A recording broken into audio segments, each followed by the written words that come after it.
اعلیٰ مقام پر چلے جائیں تو اعلیٰ مقام پر یہ کہ جو آپ کے دل کی تمنائیں ہیں وہ زبان اس کی ترجمانی کر رہے ہو، اور ہم پست قسم کے لوگ ہیں تو ہمارے لیے کہ جو ہماری زبان کہہ رہی ہے تو دل کم سے کم اس کو قبول کر رہا ہے، یہ خشوع خضوع ہے۔ اور خشوع خضوع اس وقت تک نہیں پیدا ہو سکتا جب تک آپ ایک مسلسل ایکسرسائز اس کی نہ کریں، مسلسل اس کی پریکٹس نہ کریں۔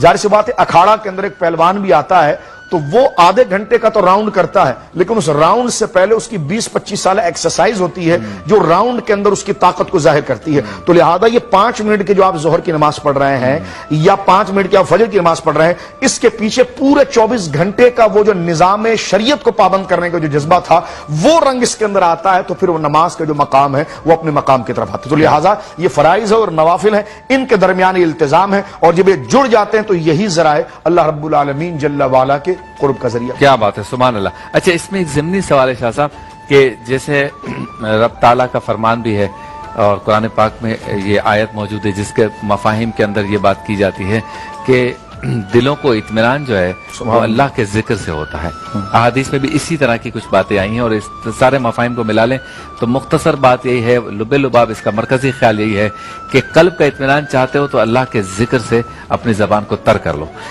یہ بتائیں کہ بندے کو کیسے پتا چلے کہ میں اللہ کا ذکر کر رہا ہوں تو مجھے اطمینان مل رہا ہے؟ وہ اطمینان کرنے کا ایگزام کیسے ہوگا، پیمانہ کیا ہوگا؟ بالکل، دیکھیے بات اس کی بہت اچھی ہے۔ اب اس پہلی بات سے آپ کی شروع کرتے ہیں۔ جی۔ قرآن کریم نے ذکر کیا الا بذکر اللہ تطمئن القلوب، خبردار تمہارے بے چین طبیعتوں کو اور تمہارے بے قرار دلوں کو سکون، لفظ سکون اس پر ایک معقول ہے، سکون جو دے گا وہ اللہ رب العالمین کی یاد دے گی۔ ٹھیک ہے۔ سرکار نے فرمایا لکل شیء ثقالہ وثقالۃ القلب ذکر اللہ، ہر چیز کو جیسے برتن کو مانجا جاتا تو ہر چیز کو مانج کر چمکانے والی کوئی شے ہوتی ہے، تو دلوں کو مانج کر چمکانے والی چیز اللہ کی یاد ہے۔ واہ، یہ حدیث پاک کے اندر گویا کہ جو آپ فرما رہے تھے وہ ذکر ہو گیا۔ اس کو آپ صوفیہ کے رنگ میں اگر آپ لیں تو مجھے حافظ ابن قیم کی ایک بات بڑی اچھی لگی جو انہوں نے کتاب الروح میں لکھی۔ وہ کہتے تھے کہ انسان کی باڈی اور بدن کے اندر اللہ رب العالمین جتنے پارٹس رکھے ہیں ہر پارٹس کا ایک فنکشن ہے، ٹھیک ہے، ایک اس کا ایک کام ہے۔ اگر آپ اس کو اس سے ہٹائیں گے نا تو آپ کی طبیعت میں گھبراہٹ ہو جائے گی۔ کان کا کام دیکھنا نہیں سننا ہے، اور آنکھ کا کام سننا نہیں دیکھنا ہے، ٹھیک ہے، زبان کا کام پکڑنا نہیں چکنا ہے، ہاتھ کا کام چلنا نہیں کسی چیز کو بطش پکڑنا ہے، پاؤں کا کام جو ہے وہ آنکھوں کا نہیں اس کا نام چلنا ہے۔ لہٰذا اب آپ دیکھیں جب ایک مجرم کو یعنی ادارے پکڑتے ہیں یا جو محافظین قوم و ملت وہ جب اس کو گرفتار کرتے ہیں اور اس کے دل کے راز کو اس کو پھر کنفیوز کرتے ہیں تاکہ اس کا احساسی جو زور ہے نا وہ ٹوٹے، خود اعتمادی اس سے ختم ہو، تاکہ وہ دل کی بات فوراً بک دے بتا دے۔ اس کے لیے دیکھیں پہلی چیز ہوتی ہے اس کے آنکھوں پر پٹی باندھی جاتی ہے۔ ہاں، اب یہ تو نہیں ہوتا کہ یہ راستہ دیکھ لے گا تو یہ بھاگ ہی نہیں سکتا، کیا راستہ دیکھے گا؟ صحیح۔ اصل وجہ آنکھوں پر پٹی باندھنے کی ہوتی ہے کہ اس کی جو قوت مدافعت ہے وہ چھوٹے اور اس کی قوت ارادی وہ ختم ہو، اس کے بعد یہ اپنے آپ کو بالکل مجبور سمجھ کر اور اس گھبراہٹ کے اندر ساری باتیں بتانے کی طرف آ جائے کہ مجھے چھوڑ دیا جائے، تو اس کی قوت ہمت کو پسپا کرنے کے لیے تغیر پیدا بالکل بالکل قوت ہمت کو پسپا کرنے کے لیے اس کی آنکھوں پر پٹی باندھی جاتی۔ کیوں گھبراہٹ پیدا ہوگی؟ اس لیے کہ آنکھ کا کام تھا دیکھنا، آپ اس پر پٹی باندھیں گے گھبراہٹ ہو جائے گی۔ وہی بات کر رہے ہیں صوفیہ کہ آنکھ کا کام دیکھنا تھا، اس کو اس سے ہٹائیں گے گھبراہٹ ہو جائے گی۔ کان کا کام ہے سننا، آپ روئی ڈال کے بیٹھیں پریشان ہو جائیں گے۔ اسی طرح ہاتھ کو آپ باندھ کر بیٹھیں پریشان ہو جائیں گے، پاؤں کو باندھ کر بیٹھیں پریشان ہو جائیں گے۔ تو لہٰذا ہر ایک پارٹس کا اپنا ایک سسٹم ہے، اور جس طرح وہ اس کی ایکٹیویٹی اس طرح کی نہیں رہے گی تو پریشانی آپ کے قلب کو پہنچے گی، روح کو پہنچے گی۔ اور پھر اس کے ساتھ ساتھ یہ ہے کہ ہر اعضاء کا جو کام ہے وہ دوسرے سے نہیں لیا جا سکتا۔ اب وہ آتے ہیں قلب کی طرف، فرمایا اسی طرح قلب کا کام ہے، قلب سے آنکھوں کا کام نہیں لیا جا سکتا، قلب سے زبان کا کام نہیں لیا جا سکتا، قلب سے ہاتھ کا کام نہیں لیا جا سکتا۔ ہم پریشان اس لیے ہوتے ہیں اور اولیاء مطمئن اس لیے ہوتے ہیں کہ جس طرح ہم عام دنوں میں کان سے آنکھ کا کام لیں گے تو پریشان ہو جائیں گے، اسی طرح اگر ہم دل سے ان اعضاء کا کام لیں گے تو ہم پریشان ہو جائیں گے۔ لہذا دل کا کام نہ دیکھنا ہے، نہ سننا ہے، نہ چلنا ہے، اس کا کام صرف خدا کو یاد کرنا ہے۔ واہ واہ واہ واہ، یہ اس کا خلاصہ بحث ہے۔ اگر اس کو آپ یاد الہی سے ہٹائیں گے نا تو آپ کے اندر ایک بے چینی اور ایک پریشانی کھڑی ہو جائے گی۔ اب آپ نے جب کہا کہ یہ اطمینان کیسے پیدا ہو، یہ بڑا بنیادی سوال ہے جناب، کہ کیسے پتا چلے کہ یہ ہے سکون اور یہ ہے غیر سکونی۔ کسی کو تو پیسہ مل جائے وہ بھی سکون پا لیتا ہے، مال مل جائے۔ شرعی اعتبار سے جو تمانیت کا لفظ یہاں پر کہا جا رہا ہے نا، الا بذکر اللہ تطمئن القلوب، اس تمانیت سے مراد کیا ہے؟ اس کا سرکار دو عالم صلی اللہ علیہ وسلم یہ آیت نازل ہوئی کہ افمن شرح اللہ صدرہ، کہ یہ اللہ رب العالمین جس کے سینے کو کھول دیتا ہے اور وہ اللہ کے نور میں سفر کرتا ہے. تو سینے کا کھلنے کا کیا معنی ہے؟ شرح صدر، شرح کا معنی کشادہ کرنا، کھل، صدر معنی سینہ. شرح صدر ہے استعارہ سکون سے. اچھا، آپ کہتے ہیں نا شبیر بھائی آپ نے بات کی میرا شرح صدر ہو گیا، یعنی میں مطمئن ہو گیا. تو شرح صدر کہا جاتا ہے اطمینان کو. تو یہاں پر جب قرآن نے کہا نا کہ ہم جس کا شرح صدر کرتے ہیں تو وہ اللہ کے نور کو دیکھتا ہے اور اس میں سفر کرتا ہے، تو صحابہ نے پوچھا حضور شرح صدر کیا ہے، اطمینان کیا ہے؟ فرمایا اطمینان یہ ہے کہ دنیا میں رہتے ہوئے تو آخرت سے غافل نہ ہو. واہ واہ، یعنی جب تو کام کرنے لگے تو اطمینان آپ پوچھنا چاہ رہے تھے کہ اطمینان کیا ہے؟ اطمینان یہ ہے کہ جب بندہ اللہ کے ذکر میں اس طرح لگ جائے کہ دنیا کی حقیقت اس کے سامنے واضح ہو جائے کہ یہ ناپائیدار ہے، مجھے دنیا سے رخصت ہونا ہے، مجھے ان کا حساب دینا ہے، اگر یہ نہ دے سکا تو مجھے قیامت کے دن اس کا جواب دینا پڑے گا، یہ رونائیاں، یہ رنگینیاں، یہ سارے بازار یہیں رہ جائیں گے اور میں قبر کے سپرد ہو جاؤں گا اور مجھے آخرت میں جانا ہے، مجھے اپنے رب سے ملاقات کرنا ہے، وہاں باز پرس کے لیے پیش ہونا ہے. یہ جب دونوں امتزاج اس کے اندر آ جاتے ہیں تو اس کو شرح صدر کہا جاتا ہے. اطمینان سے مراد یہ ہے کہ جب وہ اپنی اصلی منزل کی طرف اس کی توجہ چلے جائے، جس سے ملاقات کرنی اس کی شوق کی طرف اس کی توجہ چلی جائے، یہ توجہ جب مائل اس کی طرف ہو جاتی ہے، ایک تو دنیاوی اطمینان اس کے لیے یوں ہو جاتا ہے. مثال کے طور پر آپ یہاں سے کہیں سفر کے لیے جا رہے ہیں اور آپ اپنے گھر میں ماشاءاللہ اچھے صوفوں پر بیٹھ رہے ہیں، لیکن جہاں آپ نے جانا ہے وہاں آپ کا ایک گھر بھی تیار ہے، راستے میں آپ کہیں سستانے کے لیے رک گئے، ڈھابے پر رک گئے، کرسی بھی ٹوٹی ہوئی تھی، آپ بیٹھے تو آپ کے کسی دوست نے کہا کہ یار یہ تو کرسی ٹوٹی ہوئی ہے. آپ نے کہا کون سا یہاں پر ہمیں ہمیشہ بیٹھنا ہے، بس چائے پیئیں گے، تھوڑا سستائیں گے، فیول وغیرہ ڈالیں گے، روانہ ہو جائیں گے. تو اب آپ دیکھیں پہلا اطمینان آپ کے لیے کیا ہوا کہ جہاں جانے پر یقین تھا تو یہ خرابی بھی آپ کو اطمینان دے رہی تھی. تو جب بندے کو اللہ سے ملاقات پر یقین ہو جاتا ہے تو وہ جو حقیقت ہے وہ اس کو دنیا کا بھی سکون دیتی ہے اور اللہ کی معرفت بھی. کیا بات ہے، ماشاءاللہ. بے شک دلوں کو اطمینان اللہ ہی کے ذکر سے ہوتا ہے. آپ سے ملاقات ہوتی ہے مختصر سے وقفے کے بعد.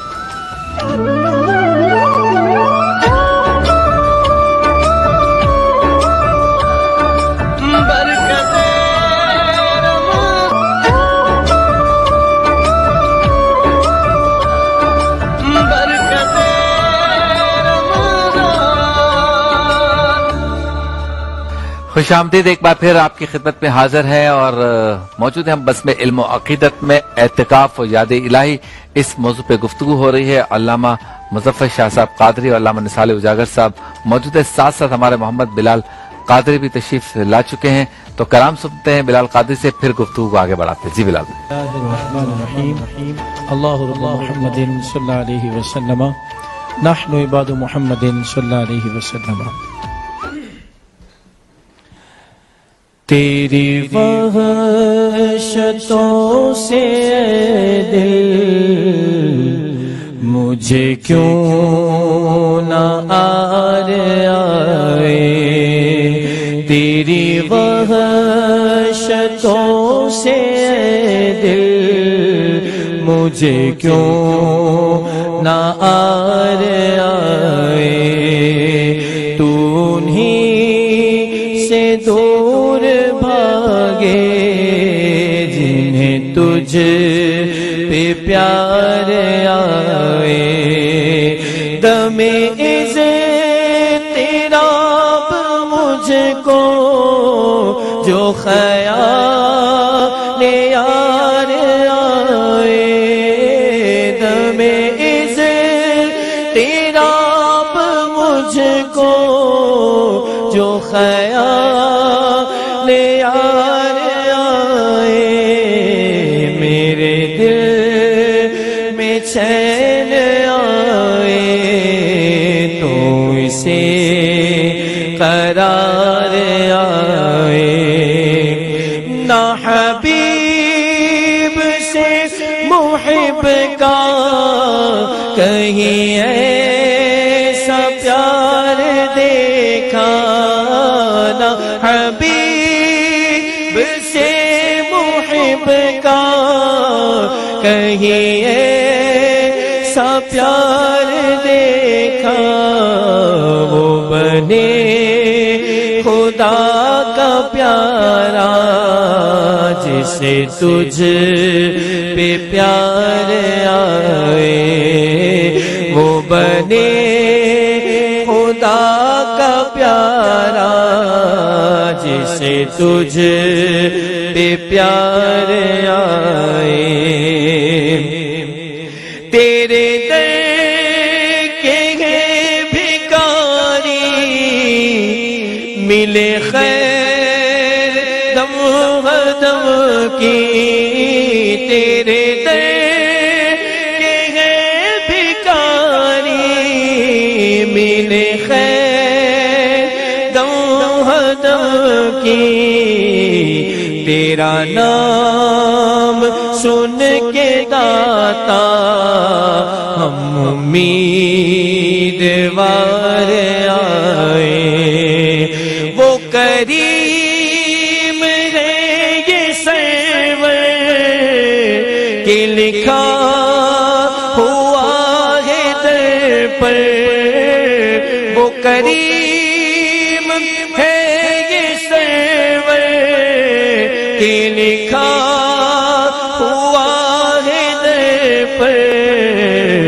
جسے لینے ہو دو عالم وہ امیدوار آئے حسن کا نام لے کر تو پکار دیکھ غم میں حسن کا نام لے کر تو پکار دیکھ غم میں کہ یہ وہ نہیں جو غافل پس انتظار آئے میرے دل میں چین آئے تو اسے قرار آئے.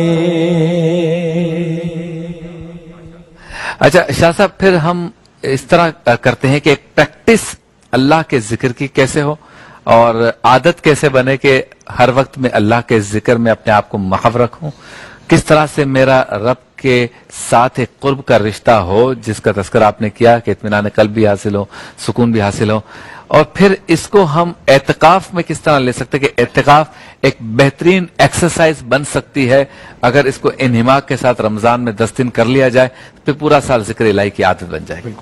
دیکھیے بہت اچھی بات آپ نے کی. پہلی بات تو یہ ہے کہ آپ نے یہ کہا کہ کس طرح یہ عادت پڑ سکتی ہے، تو اس عادت کا نام یہ روزہ ہے. یا ایھا الذین آمنوا کتب علیکم الصیام کما کتب علی الذین من قبلکم لعلکم تتقون. اے ایمان والو، تم پر روزے فرض کیے گئے جس طرح تم سے پہلوں پر روزے فرض کیے گئے. کیوں؟ تاکہ تم تقوی اختیار کرو. تو تقوی کا معنی ہی قرب الہی ہے، تقوی کا معنی ہی ذکر الہی ہے جو اس کا مقصود ہے.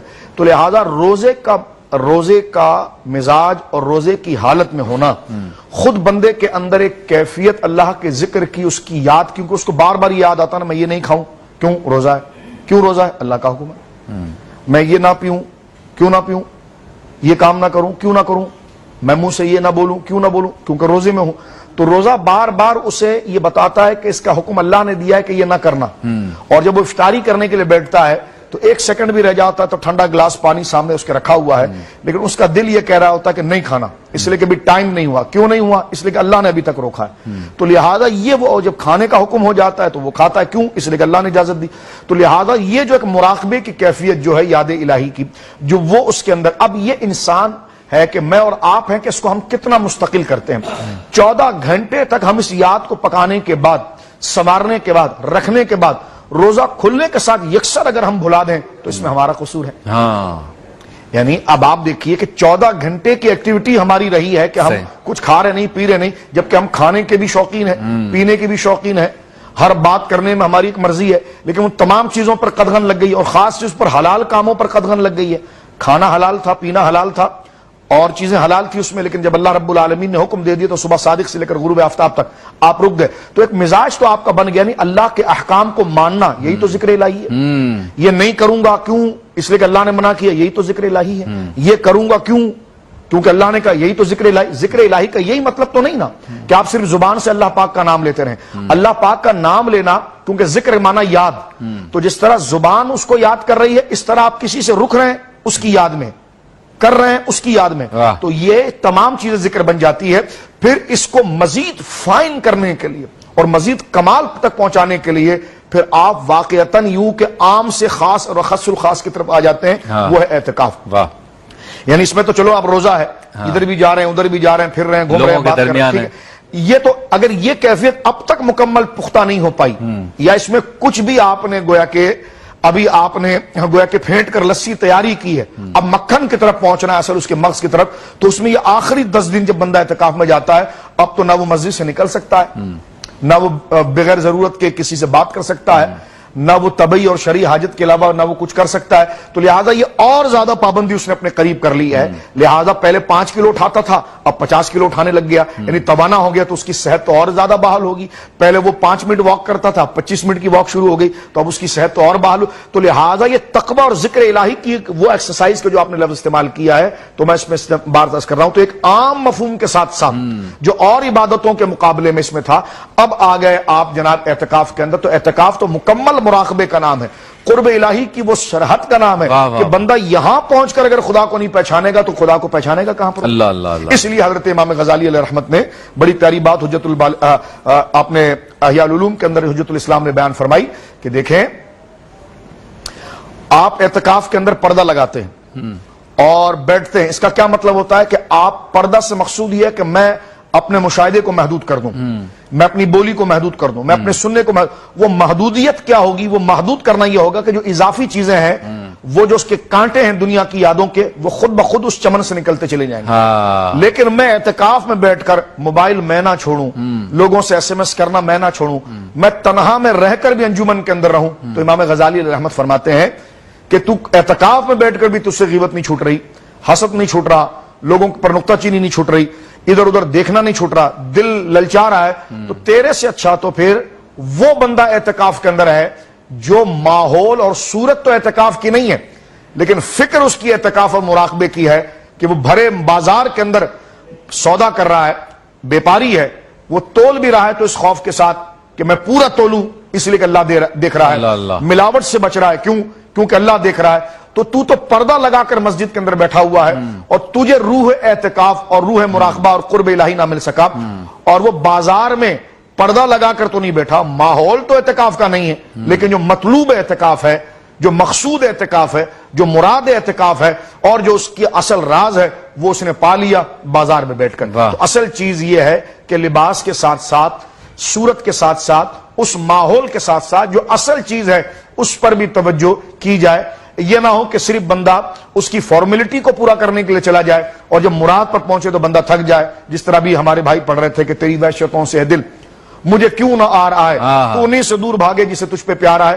یعنی جو اصل تیرے سے محبت کرنے والے ہیں، تجھے جہاں محبت کا اظہار کرنا تھا وہاں تو کر نہ سکا دل، اور تو ادھر ادھر بھاگتا رہا، یا مسجد نبوی شریف کے اندر تو آیا تو جو شوق اور محبت تجھے بچا کر جالیوں کے پاس لینے جانی تھی، وہ تو نے کولر کے پانی کے اندر، کوئی قالین کے اندر، تو میناروں کے اندر، تو محرابوں کے اندر، سیلفیوں کے اندر، یہ تو نے سارا وہاں پر کر دیا۔ اب جب حضور کے دربار کے سامنے بیٹھا ہوا ہے، کھڑا ہوا ہے، تو اب وہ ذوق بھی نہیں ہے، دل کو گھسیٹ کے لاتا دل آتا بھی نہیں ہے، تو لہٰذا یہ دیکھا جائے کہ کس ذوق کو کہاں کے لیے امانتاً رکھا گیا۔ کیا بات ہے جی اجاگر صاحب، اعتکاف کے بارے میں 2-3 باتیں ذرا ہم کرتے ہیں۔ ایک تو یہ کہ آپ کیا سمجھتے ہیں، ایک وقت ایسا تھا جب اعتکاف ہوتا تھا انفرادی، لوگ اکیلے اکیلے جاتے تھے محلے کی مسجد میں، نہ کوئی فارم فل اپ کروایا جاتا تھا، نہ بکنگ ہوتی تھی، بس جہاں جگہ ملی آپ 20ویں روزے کو پہنچ گئے اور عصر کے بعد آپ نے اپنا پردہ لگا دیا، اللہ اللہ خیر صلاح، برابر میں کون ہے آگے پیچھے کون ہے پتہ نہیں چلتا تھا۔ اب باقاعدہ ایک سسٹم ہوتا ہے، فارم فل اپ کیا جاتا ہے، کتنے لوگوں کی گنجائش ہے، پھر گروپس بنائے جاتے ہیں، پھر درس کا ایک وقت ہوتا ہے، اور شبینہ بھی ہوتا ہے، قرآن پاک کی تلاوت ہوتی ہے، سنتیں سکھائی جاتی ہیں، تو یہ گیدرنگ اور ایک منظم طریقے سے اسکیجول کے ذریعے کام ہوتا ہے۔ اس میں ایک مسئلہ یہ ہے کہ تنہائی کا لطف نہیں آتا، پہلے والے میں تنہائی کا لطف ہے، لیکن اس میں ایک فائدہ یہ ہے کہ چیزیں سیکھنے کو ملتی ہیں، بٹ ذرا سا آپس میں جب باتیں ہوتی ہیں، گفتگو ہوتی ہے، تو بندہ اس میں حد سے زیادہ چلا جاتا ہے، اور تنہائی والے میں یہ ہے کہ یہ والی چیز نہیں ہے، اسے گفتگو والے مواقع جو میسر نہیں آتے۔ آپ کیا سمجھتے ہیں انفرادی اعتکاف جو ہوتا تھا اس میں خشوع و خضوع زیادہ ملتا تھا، یا اب 10 دن کے بعد جب یہ نکلے گا تو بہت سی چیزیں سیکھ کر بھی نکلے گا اور خشوع و خضوع بھی ملے گا؟ کون سا طریقہ بہتر تھا؟ دیکھیں بسم اللہ الرحمن الرحیم، اعتکاف کی لغوی معنی ہے دھرنا مار کے بیٹھ جانا، یعنی یہ جو محدودیت ہے نا یہ محبوبیت تک پہنچا دیتی ہے۔ آپ دیکھیں میرے نبی صلی اللہ علیہ وسلم بار بار غار ہرا جاتے، بار بار جاتے، ووجدک ضالا فہدی، اے حبیب ہم نے جب آپ کو اپنی یاد میں خود ہفتہ پایا تو اپنی طرف راہ دی۔ اب وہاں جاتے بسا اوقات 30 دن 40 دن تک آپ وہاں رہتے تنہائی کے اندر، تاکہ دل جو ہے مزید اللہ کی محبت میں لگا رہے، گھر والوں کو بھول جاتے ہیں، باقی بازار کی چیزیں بھول گئے، آپ اللہ کی یاد میں خود ہفتہ ہو گئے۔ تو اعتکاف کی لغوی معنی تو یہی ہے کہ انسان پوری دنیا کو بھلا کر اللہ کا ہو جائے اور دھرنا مار کے بیٹھ جائے، مولا اب تو بخشے گا تو میں تیرے در سے اٹھوں گا ورنہ تیرے در سے اٹھنے والا نہیں۔ صحیح۔ تو مراد یہی ہے۔ اب دیکھیں ایک بزرگ فرماتے ہیں، صاحب کشف تھے، کعبے کا طواف کر رہے ہیں، کہ میں دیکھا کہ ایک شخص ہے وہ دعائیں پڑھ رہا ہے، لمبی لمبی دعائیں پڑھ رہا ہے، بڑی خوبصورت آواز ہے، لہک لہک کے پڑھ رہا ہے۔ تو میں دیکھا، میں نے دل میں جھانک کر دیکھا اس کا دل کہاں ہے، تو کہا کہ دل اس کا بصرہ کے بازاروں میں گھوم رہا تھا۔ اچھا، یعنی وہ خود طواف کر رہا ہے مگر اس کا دل بصرہ کے بازاروں میں یعنی دنیا میں لگا ہوا ہے۔ اچھا، کہتے ہیں جب میں نے عمرہ کر لیا، حج کر لیا، میں گھر واپس آیا تو میں بصرہ میں تھا، دیکھا ایک کسائی جو ہے وہ گوشت کاٹ رہا تھا۔ تو میں نے ایسے ہی ہوا کہ دیکھو اس کا دل کہاں پر ہے، تو کہا وہ گوشت تو کاٹ رہا تھا مگر دل جو تھا اس کے اللہ کے گھر کا طواف کر رہا تھا۔ اللہ اللہ، یعنی وہ وظاہر بصرہ کے بازار میں ہے، گوشت کاٹ رہا ہے، کسائی ہے، خیال مگر وہاں کا، واہ واہ، دل جو ہے اس کا اللہ کی یاد میں لگا ہوا ہے۔ تو مقصود یہی ہے کہ دل جو ہے نا یہ اس کی امانت ہے، یہ ہمارا گولڈن حصہ ہے جسم کے اندر، تو بس یہ ہم نے اپنے رب کے نام کر دیا ہے، ہمارا دل، ہماری جان، ہماری زندگی، ہماری حیات، ہماری مواد سب اسی کے لیے ہے۔ تو اعتکاف کی لغوی معنی کو اگر ہم سمجھ جائیں نا تو بات سمجھ میں آ جاتی ہے۔ اب یہاں بات کی کہ آیا کہ تنہائی والا اعتکاف اچھا ہے یا پھر اجتماعی اعتکاف اچھا ہے۔ یہاں یہ غور کریں کہ آیا بندے کی کیفیت کیسی ہے، وہ عالم ہے، اس کو شریعت کورس آتا ہے، فرض علوم کورس آتا ہے۔ میں یہاں تک سمجھتا ہوں کہ اگر کسی کو فرض علوم جس پہ فرض ہیں اگر اس کو علم نہیں آتا، اگر وہ تہجد گزار بھی ہے نا تو اللہ کا ولی نہیں بن سکتا۔ اگر وہ اشراق چاشت کا عادی بھی ہے تو اللہ کا ولی نہیں بن سکتا، اس کو پتہ ہی نہیں کہ میرے پر فرض کیا ہے۔ جاہل سے تو عابد سے تو شیطان اس طرح کھیلتا ہے جیسا بچہ گیند سے کھیلتا ہے۔ تو مقصود یہ ہے کہ اس کو پتہ ہو کہ شریعت کورس میرے لیے کتنا ہے، علم حاصل کرنا مجھ پہ کتنا فرض ہے، میں شادی شدہ ہوں تو طلاق کے مسائل کیا ہیں، نکاح کے مسائل کیا ہیں، کنایات کیا ہیں، تمام چیزوں کا علم ہونا چاہیے۔ اب اعتکاف کی طرف آ جائیں۔ اب دیکھیں پہلے کیا ہوتا تھا کہ خال خال لوگ بیٹھتے تھے، پوری مسجد کے اندر 2 افراد ہیں یا 4 افراد ہیں۔ جی، بعض مساجد ایسی بھی ہوتی تھی کہ باہر سے ہائر کیا جاتا تھا کہ ہماری مسجد میں آ جاؤ اعتکاف کر لو۔ اب چونکہ اب نقشہ بدل چکا ہے کہ لوگوں کو، نوجوان نسل ان کو شوق ہو گیا اعتکاف کا، ان کو مزہ آتا ہے، تو اب یہ کر لیا جائے کہ تنہائی بھی دی جائے، پرسنل عبادت کا موقع بھی دیا جائے، مگر جو فرض علوم ان کو سکھائے جائیں، سکھانے والا باقاعدہ ان کو سکھایا جائے، بھائی آپ کو قرآن پڑھنا ہے، یہ آپ کو سیکھنا ہے، یہ تنہائی کا وقت ہے، یہ انفرادی عبادت کا وقت ہے، اس کے ساتھ ساتھ کچھ اجتماعی عبادات ہوں تاکہ وہ علم بھی سیکھ جائے اور تنہائی کی عبادت جو اس کو لذت ہے وہ مل جائے۔ حدیث میں ارشاد ہوتا ہے جو 10 دن کا اعتکاف کرتا ہے اسے 2 حج اور 2 عمرے کا ثواب ملتا ہے۔ سبحان اللہ، ماشاءاللہ، کیا بات ہے۔ آپ سے ملاقات ہوتی ہے مختصر سے وقفے کے بعد۔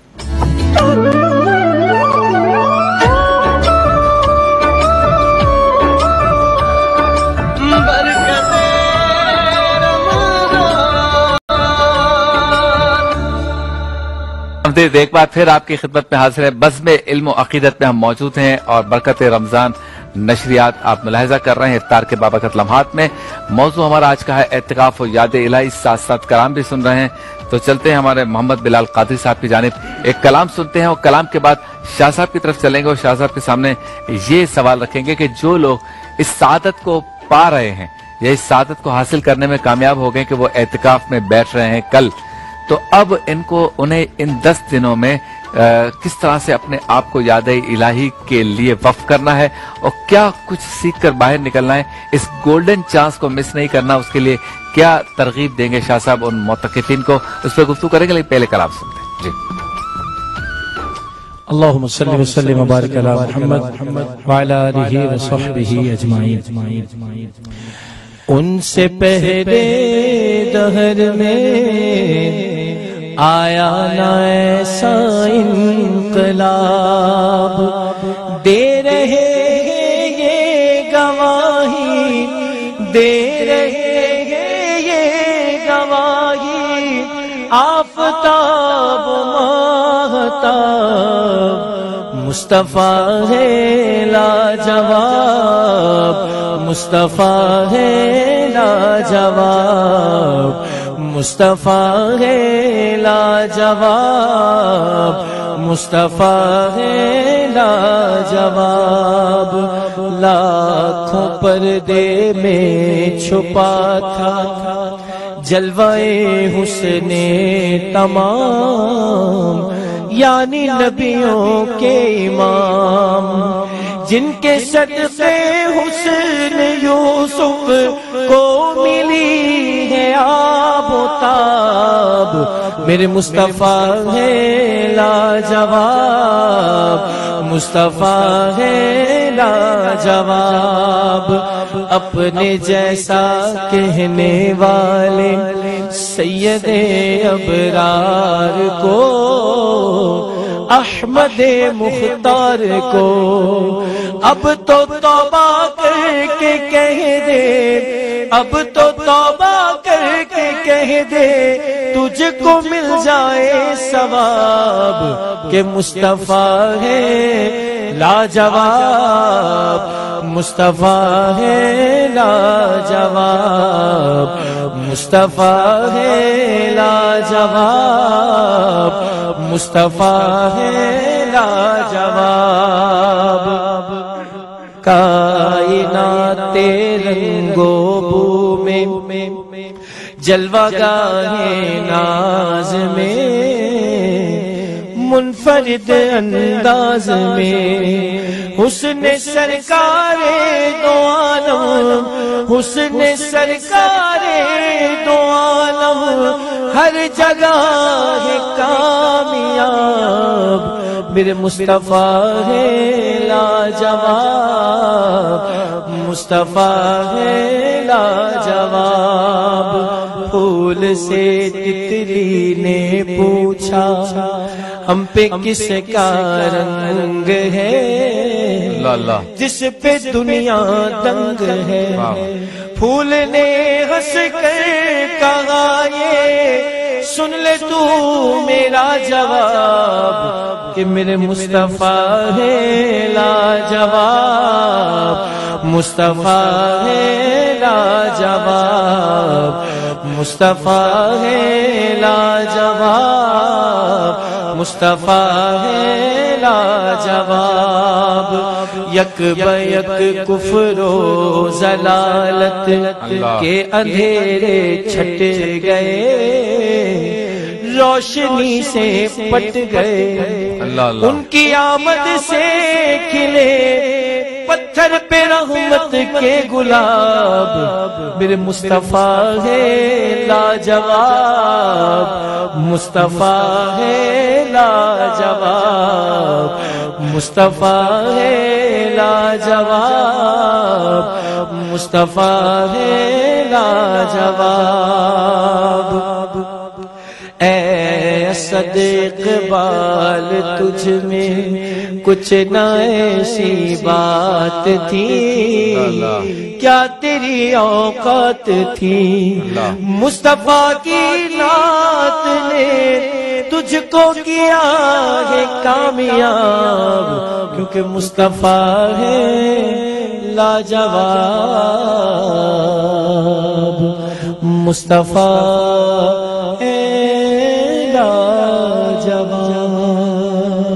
کیا بات ہے، ماشاءاللہ، کیا لاجواب کلام پڑھا ہے، ماشاءاللہ، کیا بات۔ اچھا جی، شاہ صاحب کی طرف سوال ہم نے یہ رکھا تھا کہ جن کو یہ موقع مل رہا ہے، یہ سعادت مل رہی ہے کہ کل سے وہ اعتکاف میں بیٹھ رہے ہیں، تو اس موقع کو گولڈن چانس سمجھ کر ان 10 دنوں کو کس طرح سے گزاریں کہ یہ ان کے لیے یادگار بھی بنے اور پورا سال اس ریہرسل کو وہ استعمال میں لا سکے۔ جی دیکھیں، سب سے پہلے تو یہ جو بیٹھنے والے وہ اس بات کو سمجھ لیں کہ وہ کیوں بیٹھنا چاہتے ہیں، اپنے آپ سے سوال کریں کہ وہ 10 دن اپنا کاروبار، اپنے گھر بار، سب کچھ کو چھوڑ کر اگر مسجد میں آ رہے ہیں تو اپنے آپ سے پہلے اپنے آپ کو پریپیئر کریں، کیوں بیٹھنا چاہتے ہیں؟ سونے کے لیے، آرام کرنے کے لیے، گھر میں آرام نہیں مل رہا، اب تو لاک ڈاؤن ہے، کچھ بھی نہیں ہے، تو اب آپ دیکھیے کہ پہلے اپنے آپ سے بندہ سوال کرے تو یقیناً ہر بندہ یہی کہے گا کہ میں اس لیے بیٹھ رہا ہوں کہ میں اللہ رب العالمین کا قرب حاصل کروں۔ صحیح، ایک بات۔ اب دوسرا سوال یہ ہے کہ کیوں کروں، کس طرح کرو گے قرب حاصل؟ کہ یہ نمازوں کی میری پابندی ہو جائے گی؟ یہ بہت اچھا سوال ہے. میں نمازوں کی پابندی کرنے لگ جاؤں گا، میں عبادات کرنے لگ جاؤں گا. تو پھر آپ دیکھیے کہ ان نمازوں کی پابندی کی جب 10 دن عادت ہوگی، بندہ ایک